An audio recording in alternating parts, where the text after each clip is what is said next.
ni jóg bu dee di toog ba guddi rek ngeen daw fëgg mbëkk porte bi.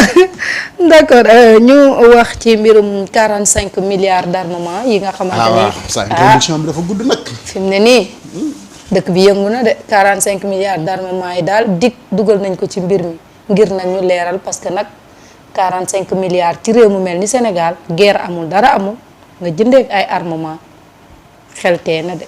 léegi dama bëgg a laaj internet yi. képp ku xamoon ne bés bii dina ñëw. daalal ñu kër.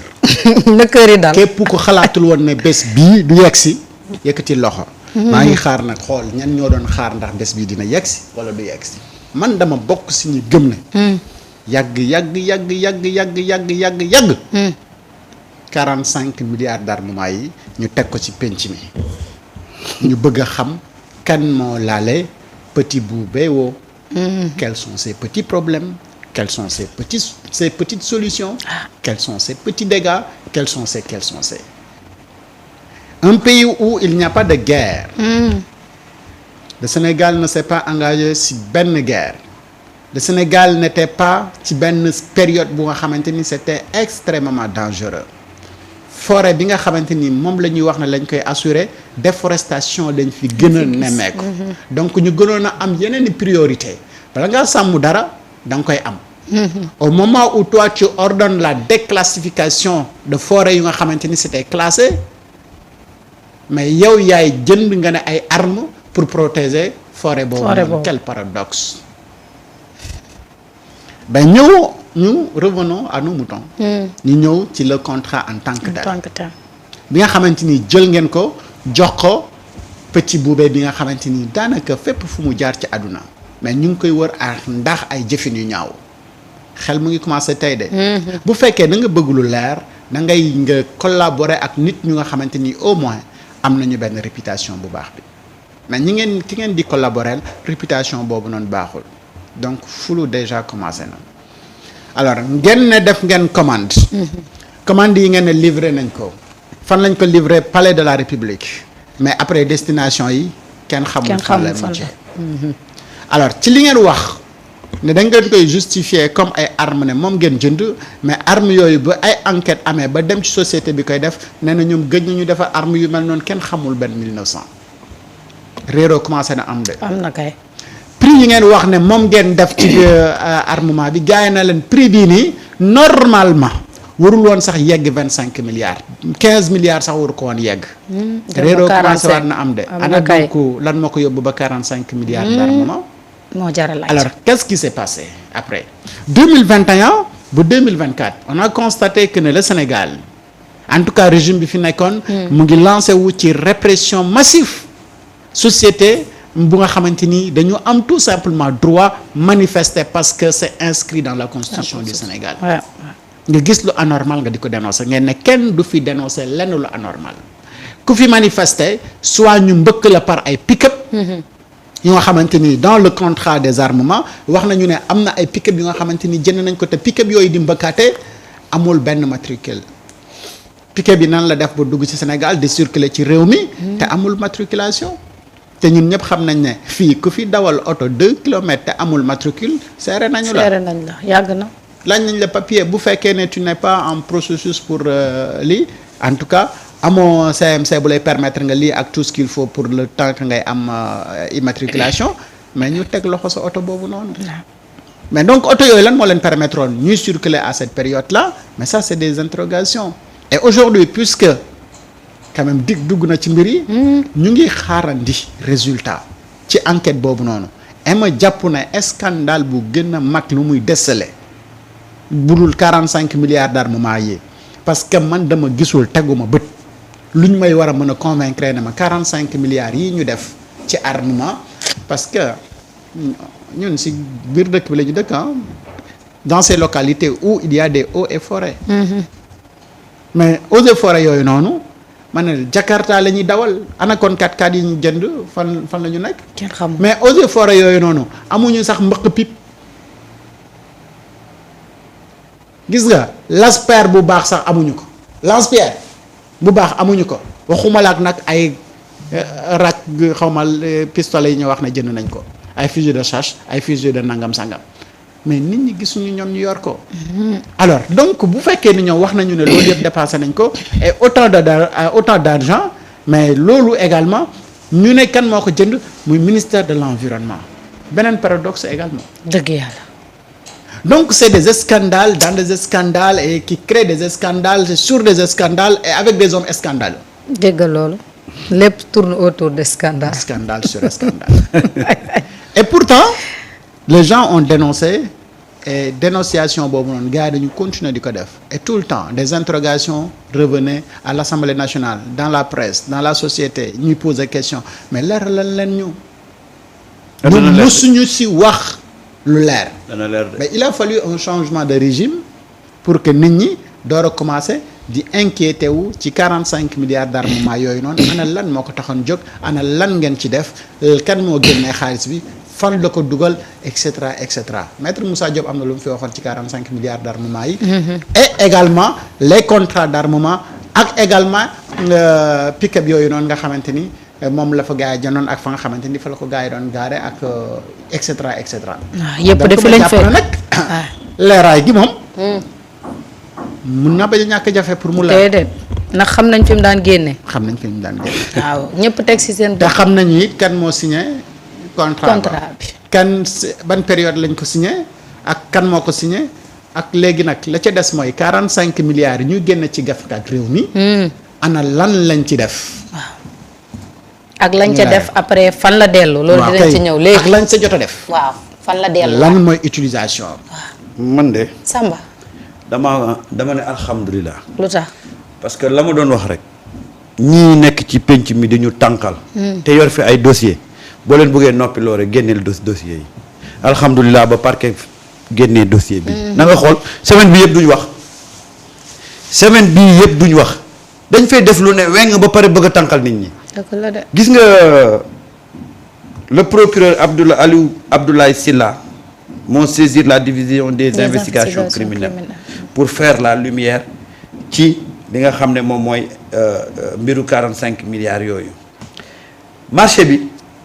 ñu ngi ko attribué le 30 décembre 2021 à la société Lévi Commercial Broker Charles te gis nga loolu bi ñu ko defee dafa indi woon ay coow lu bari déjà société bi ñu ko jox sax yow société boobu nga xamul ci yan connexion ak yan mécanisme la gars yi def ba luqati société boobu daal di koy indi fii xam nga man loolu moo ma jaaxal. moo jaaxal ñëpp. nga gis. Lévi Commercial Broker boobu ñu ngi ko créé à Dakar 6 semaines avant la signature du contrat. ñaa waay Samba. 6 semaines ça veut dire que c'était prémédité dañ ko créé 6 semaines ça fait pratiquement 2 mois. 2 mois ouais. Même pas 2 mois. C'est moins de 2 mois. Ah, un mois 2 semaines. Voilà. Ça veut dire que créé nañ société bi 1 mois 2 semaines après. ñu attribué comme marché bi c'est du jamais vu. ah. kenn mësul gis. tey société bi tey rien que rek boo doon toog di xool ban expérience ak ban parcours la am ci domaine boobu ba ñu war koo mën a jox marché boobu une société qui a été créée 1 mois 2 semaines ñu jox la un marché de 45 milliards un marché d'armement. maintenant mooy yóbbu joxaale la nga yóbbuwaale. acca indi. et enquête bi également nañu xool à la source est-ce que réellement 45 milliards d'armement kese la ñu. encaissé wala bu fekkee. am na lu ca dañ tegu ko encaissé 2 fois. acca ça c'est des questions yu ñu war a lire parce que bu ñu demoon ba si jamono jooju ñoom les ministres yi recevaient leur salaire 2 fois y compris le président de la république te kenn waxul woon mooy lu ne. mën nañu xalaat ne gars yi mën nañu ko doubler. wéyal léegi ñu ne société bi ba ñuy signer contrat bi seen représentant moo nekkoon David Bezaken. xoolal David Bezaken kenn xamul. rien que le nom rek. tur yi njëkk a garaaw nu njëkk a garaaw. David Bezaken c'est un proche de l'ex marchand d'armes ki ñuy wax Gabi Perez. Gabi Perez ñëwati na. Gabi Perez. moom tamit traumatisé nañ de. la famille Perez.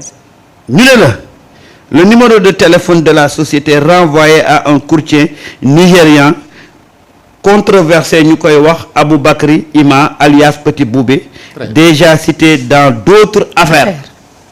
moom daal maanaam lu ñëw rek ñu tudd ko ci. voilà ñu ne la d'après la CENTIF Petit Boubé avait également ouvert au Sénégal des comptes au nom de ces sociétés technologie services internationales mu ñu koy wax TSI ak Eurocockpit. moo tax it décapité nañu moo tax mu décapité ñu capite. non c'est-à-dire que les vrais systèmes mafia la ñu ne la ces entités ont enregistré des mouvements financiers suspects. Plus de 3 milliards ont transité avant d'être transférés à l'étranger sous diverses formes.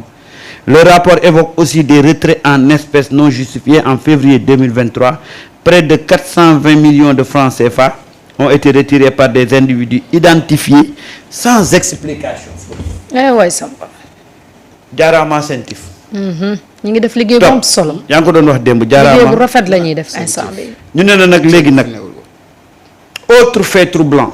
L'avance de 34 milliards de francs CFA versée à Lévi Commercial Brokers avant l'exécution du marché. C'est-à-dire que joxe nañ 34 milliards avant ñu exécuter marché bi ñaata la 46 milliards. Ils ont dépassé la moitié avant ci avance rek presque lépp daanaka. presque lépp lañ leen jox 34 milliards ñu ne pour la CENTIF ce flux massif de liquidités et les opérations suspectes observées pourraient dissimuler un système de pots de vin lii romb na pot de vin. li koy yomb na pot de vin. pot de vodka la.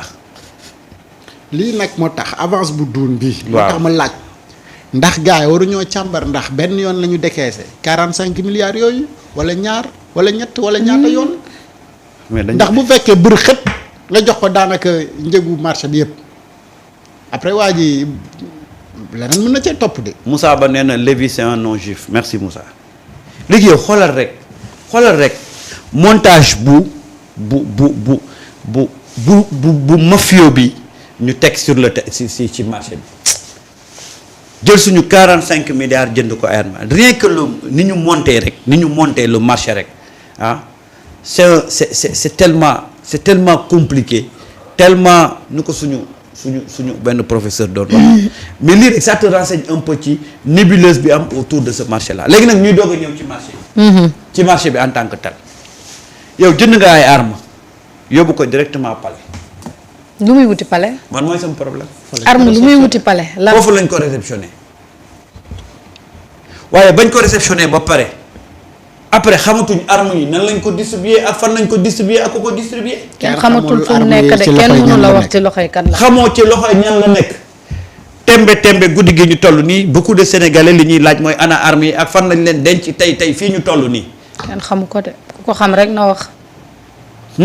ku xam rek na wax notre sécurité. est en danger. waaw kenn mënu la wax man ñun citoyen jaaraama Macky Sall. ñun citoyen mënuñ la wax heure bii nii ñuy wax ak yow arme yi fan la nekk kan moo ko yor ak fan lañ ko denc ñu war a établir beneen enquête. muy ban ñi wàccoon ci mbedd mi ñu leen doon wax ay nervi ndax yoruñ woon arme yooyu. ba xam nga ne fu ñu laalee ci arme yi dina ràmb ci nervi yi. bu ñu ko laalee ba ñu paree ñoom ca lañ doon def. ndax delloo nañ ko. waaw loolu tam question la de. xam nga tey lii nii dama jàpp ne nu mu gën a gaawee dañ ko war a élucider. pour xeli Sénégalais yi seen d'ailleurs d'abord seen xel dal parce que ay armes yu ñu jënd dugal ko ci dëkk bi xamoo fu mu mujjee xamoo ñu ko yor xamoo fu ñu ko denc mais loolu ce n'est même pas sûr. wóorul de. toog 45 milliards yi xaalis la de mais li ko gën a am solo mooy nañu dem xool nu ñuy def ba restituer toutes les armes xool. parce que man balaa sama xel daal ñu ne ma armes yépp ñu ngi sur place ñu ngi bërëb sàngam ñu ngi ci lieu bu sûr.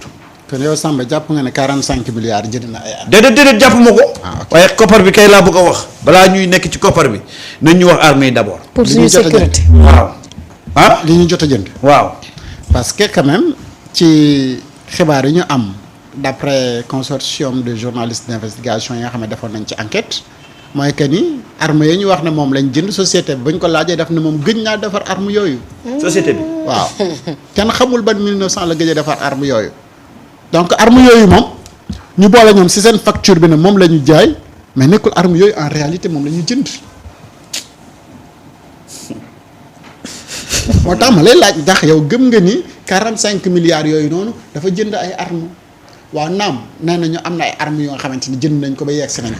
armes yooyu la ñuy laaj ci loxo kan la nekk. fan la nekk. waaw. ak ça nous a coûté ban prix. ak lan moo nekkoon njeexitalu jënd armes yooyu noonu. ak pourquoi ñu autoriser pour ñu jënd armes yooyu noonu mais des enquêtes yu nga xamante ni war a mën a leer.